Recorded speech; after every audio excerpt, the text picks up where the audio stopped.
El menú del día en M24. El plato principal. La entrevista. Diputados del Frente Amplio presentaron un recurso de revocación contra la resolución del Poder Ejecutivo por la que se aprobó el acuerdo que entregó el monopolio del puerto de Montevideo a una empresa extranjera, Katoomnazi, sin la aprobación del Parlamento. Aseguran que dicha resolución padece graves ilegitimidades, vicios en su procedimiento y en su contenido que afectan su validez. Los frenteamplistas denuncian la inexistencia de un procedimiento administrativo previo, la errónea e insuficiente motivación, la ausencia de motivos, pero especialmente un vicio de incompetencia, en tanto se trata de un acto dictado por el Poder Ejecutivo en una materia reservada exclusivamente a la ley, la creación de un monopolio en favor de un privado y la creación de una nueva sociedad de economía mixta. Lo que es decir, una materia que es competencia del Poder Legislativo, violando flagrantemente normas constitucionales que distribuyen y atribuyen las competencias entre los poderes del Estado. Para conversar sobre esto estamos en comunicación con la diputada del Partido Comunista, Ana Olivera. ¿Qué tal, Olivera? Bienvenida al menú del día. Muy bien, muchas gracias. Efectivamente, como usted ha leído, es eso lo que los diputados del Frente Amplio, nuestra bancada del Frente Amplio, presentó el día viernes.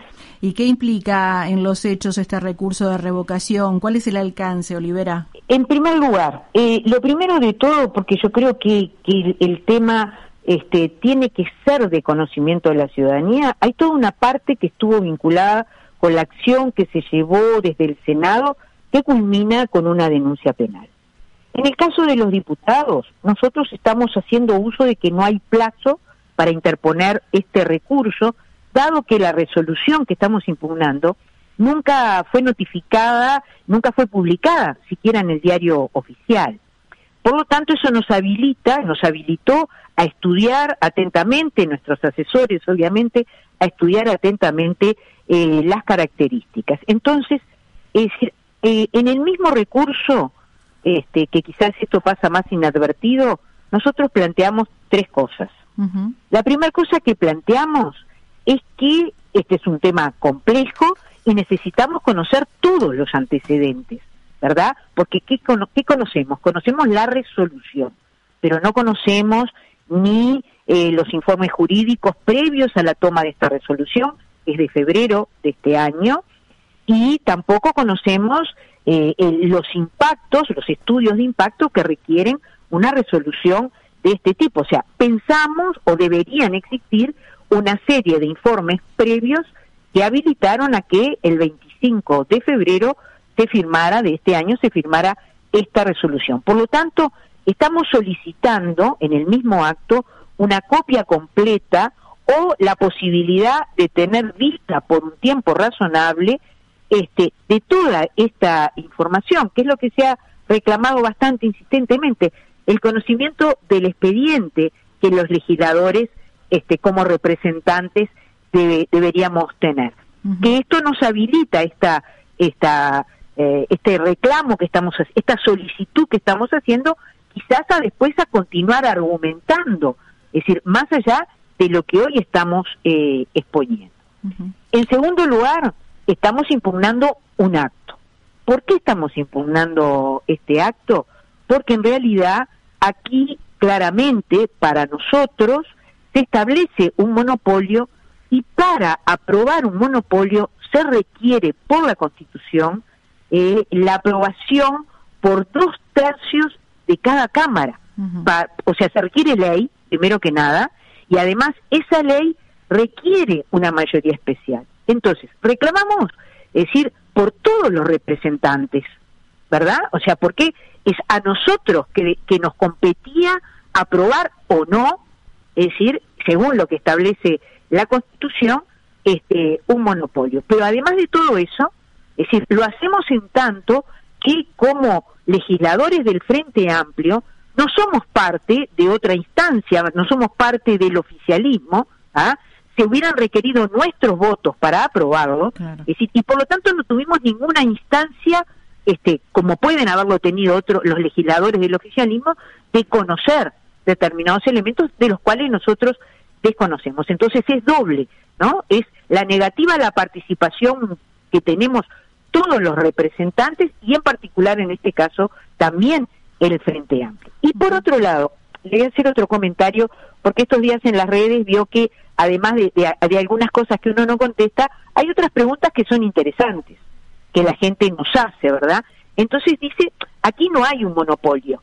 Es decir, no, ustedes están mintiendo, es decir, en realidad la ley, la resolución no aprobó un monopolio.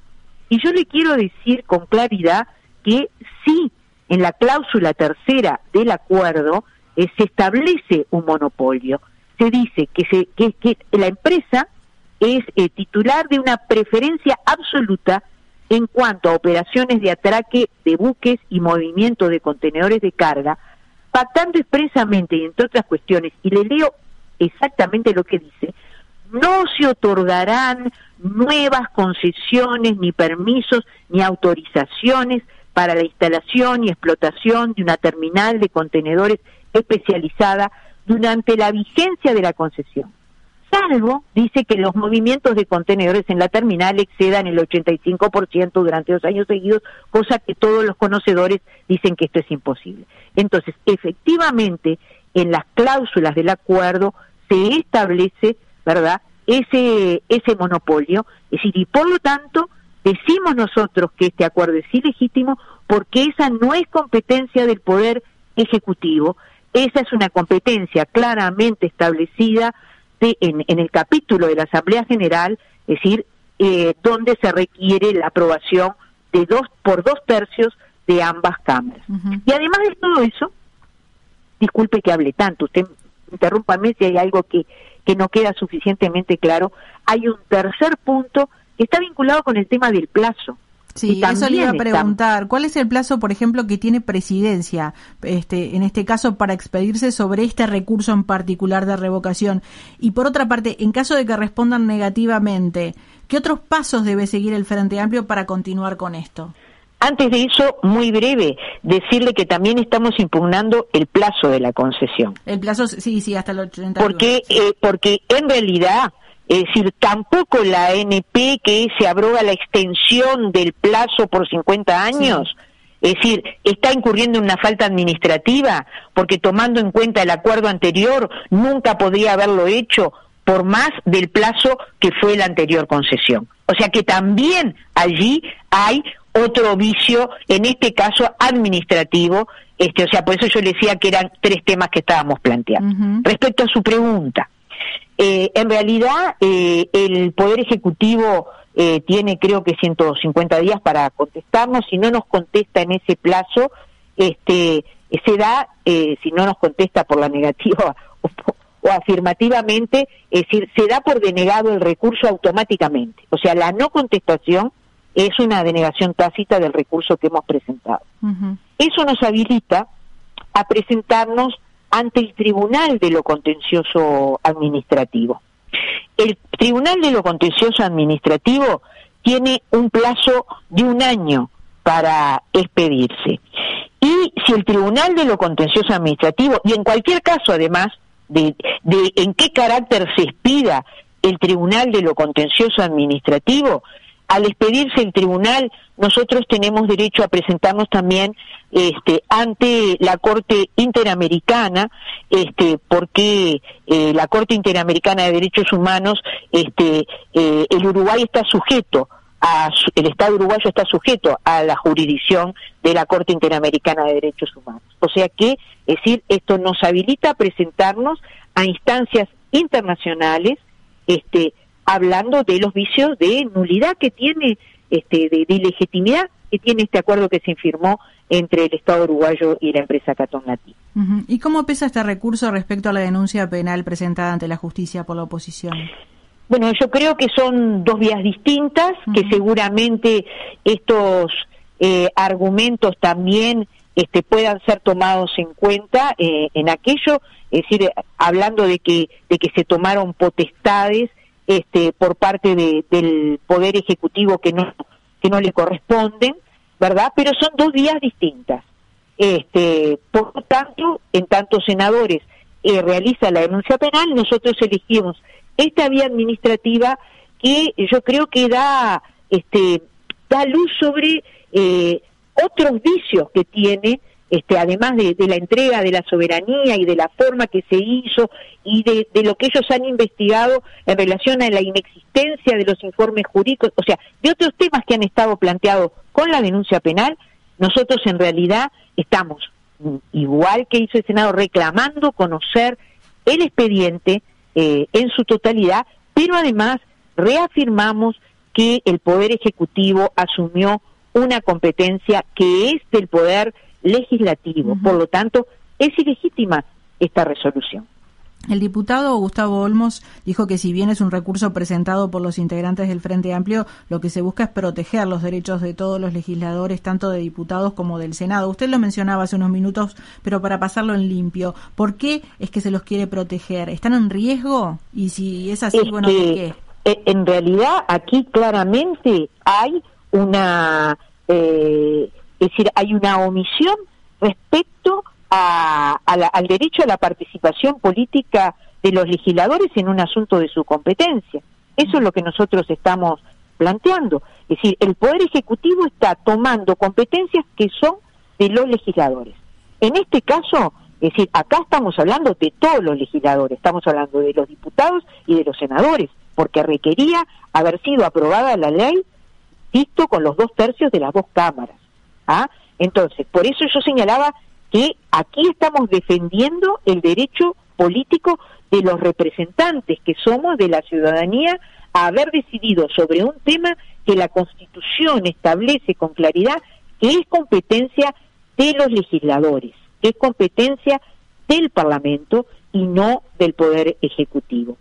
Y en segunda instancia, además, también estamos reclamando, es decir, por en relación al tema del Frente Amplio, porque también es especialmente trascendente en el caso de los representantes nacionales del Frente Amplio, dado que si bien se bloqueó la participación de todos los legisladores en general, también especialmente de los legisladores del partido político de la oposición, porque eran necesarios. Por eso la Constitución fue bien precisa en lo que significa el tema de la constitución de un monopolio, en la necesidad para un monopolio privado, la necesidad de esa mayoría especial de 2/3. Sin la votación del Frente Amplio no se podía aprobar una ley de estas características. Olivera, ¿es una forma de gobernar? ¿Es un gobierno que gestiona con más presencia del Ejecutivo e incluso del presidente por sobre los ministros? Bueno, yo no puedo apreciar si lo hace o no. Ustedes vieron, a mí sí me sorprendió mucho el hecho de que el presidente, frente al tema de la denuncia penal, haya salido rápidamente al cruce diciendo que responsable es él. Yo considero que sí, que siempre el más responsable es el más responsable. Lo he asumido de esa manera en todas valga la redundancia, las responsabilidades que me han tocado ejercer. Es decir, en realidad, me imagino que en este caso, nosotros tenemos varios ejemplos, ¿verdad?, de una actitud de centralidad muy importante del Poder Ejecutivo. Hoy en otra radio, disculpe que hable de la competencia, pero estuve hablando de la ley de urgente consideración, sí, y por ejemplo de la Secretaría de Inteligencia Estratégica del Estado, y ahí en la creación de la categoría de secreto, ¿no?, también se lleva puesto al Poder Judicial, porque en realidad el Poder Judicial a la categoría reservada podía, si uno se presentaba ante el Poder Judicial uno podía acceder. Hoy, con la creación de la categoría secreta, el único que puede levantar el secreto es el presidente de la República actuando en Consejo de Ministros. O sea que sí hay algunas muestras, ¿verdad?, de toma de decisiones en la cual se asumen competencias o se restringe las competencias de diferentes poderes. Pero este es un caso muy delicado. Este es un caso muy delicado porque está en juego la soberanía del país. Es decir, estamos hablando de 60 años, estamos hablando de que esto va a llegar hasta el 2081. Estamos hablando de que es muy poca la información de la que se dispone de todos los elementos del acuerdo, además de que ya hay anexos a ese acuerdo que, por lo que hemos conocido, reafirman el criterio de la instalación de un monopolio. Estamos hablando del puerto de Montevideo, un punto estratégico desde toda nuestra historia, inclusive para todo el continente americano. Diputada, como para cerrar, le cambio de tema. Usted fue subsecretaria del MIDES. ¿Cómo observa la actual política del Ministerio llevada a cabo por las nuevas autoridades? Bueno, hay nuevas autoridades y nuevas autoridades. Sí. Digo esto porque, tuvimos un ministerio que, al decir de algún periodista, no era uno solo, sino que eran 3 ministerios en uno, por la falta de diálogo interno y de intereses diversos demostrados, que fue el que estuvo desde el 1 de marzo hasta el 3 de mayo de este año. La gestión y tenemos un nuevo ministerio, y digo un nuevo ministerio porque, más allá de decir en palabras que el nuevo equipo y el nuevo ministro se hace cargo de todo lo que de la administración anterior, o sea, de esos años, parece que no, porque no existió siquiera rendición de cuentas. Y además de todo eso, es decir, hay todavía, desde mi punto de vista, una enorme improvisación, y esto no se trata de hablar del ministerio, o sea, el Ministerio de Desarrollo Social es un ministerio muy sensible y tiene que ver con elementos sensibles de la vida de las personas. Y no estoy hablando solamente de las personas en situación de pobreza, y más en esta situación, es decir, de las consecuencias que ha tenido la pandemia, junto con las decisiones que ha tomado el gobierno en cómo asumirla, sino que, es decir, también allí están las políticas hacia los jóvenes, las políticas hacia las mujeres, las políticas hacia las personas mayores, las políticas hacia las personas con discapacidad. O sea que, es decir, hay también una serie de políticas que no están solamente referidas a los temas de la pobreza, a los temas de la discriminación racial. Es mucho más el Ministerio de Desarrollo Social de lo que muchas veces se habla. Entonces uno tiene la sensación que sí hay un carácter refundacional y además muy contradictorio, porque hay programas, de hecho en la M24 hubo una evaluación hecha por un equipo, por algunos integrantes de un equipo de la Universidad de la República, del Instituto de Economía, en el que se habla, por ejemplo, de la evaluación de un programa, del programa Uruguay Trabaja, un programa creado con el Plan de Equidad, en el que el ministro actual habla de rotundo fracaso y rotundo fracaso. Bueno, estas no eran las apreciaciones que hacía el anterior equipo. En las versiones taquigráficas se hablaba el propio Armando Castendebat hablaba que era uno de los programas en el que había un trabajo además enorme de los equipos de técnicos del ministerio, y que y que hoy eso que en la comparecencia el año pasado el ministerio consideraba como una fortaleza, hoy es una debilidad. Se plantea la sustitución por un programa en el que todo está por definir, porque no sabemos cuáles son los plazos, los criterios de selección. Digo para hablar en plata, ¿no? O sea, no calificar, sino hablar sobre hechos concretos, ¿verdad? Uh-huh. Y el estudio que 2 profesionales presentaron en M24 sobre la evaluación de Uruguay Trabaja, esto sucedió hace ya como 2 meses, aún no se ha hecho público.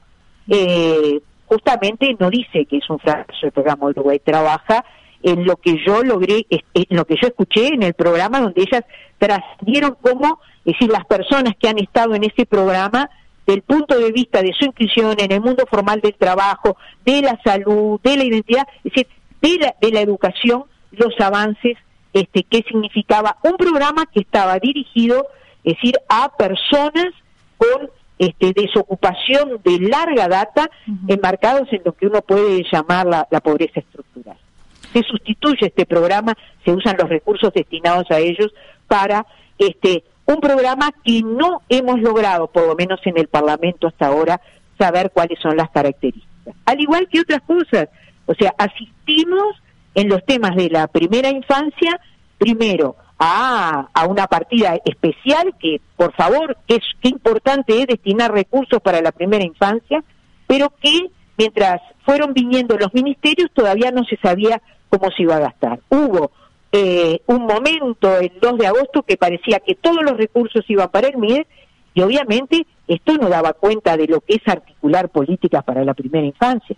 Por lo tanto, ya en el propio Parlamento se redujeron, es decir, esos recursos que estaban planteados para, es decir, abordar el tema del plan CAIF, de los jardines de ANEP, de las casas de niñez que planteaba ACE, pero en una primera instancia la voluntad y lo que el ministro dijo públicamente y está en el repartido de prensa era que de los 50 millones de dólares el ministerio se iba a quedar con 44. Esto hacía inviable todas las otras políticas que estaba planteado desarrollar.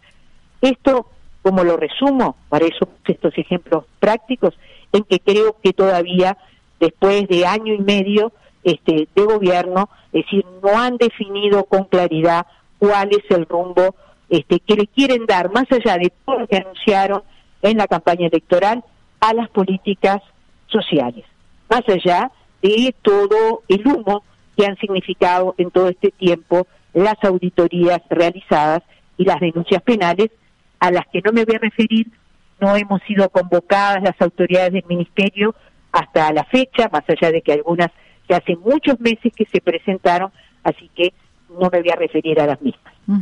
Diputada, antes de retirarnos, no nos queda más tiempo, pero me gustaría hacerle llegar un saludo de Lorena Jara, que dice que todavía recuerda las noches en el Liceo número 8. También desde Balizas nos dicen gracias por representar con tanta firmeza los intereses de todos los uruguayos. Así que no queda más que agradecerle su paso por aquí, por el menú del día. Bueno, muchas gracias a ustedes por la oportunidad. A las órdenes. Chau, chau. Buenas jornadas. 97.9 FM Montevideo. 102.5 FM Maldonado. Escucha distinto.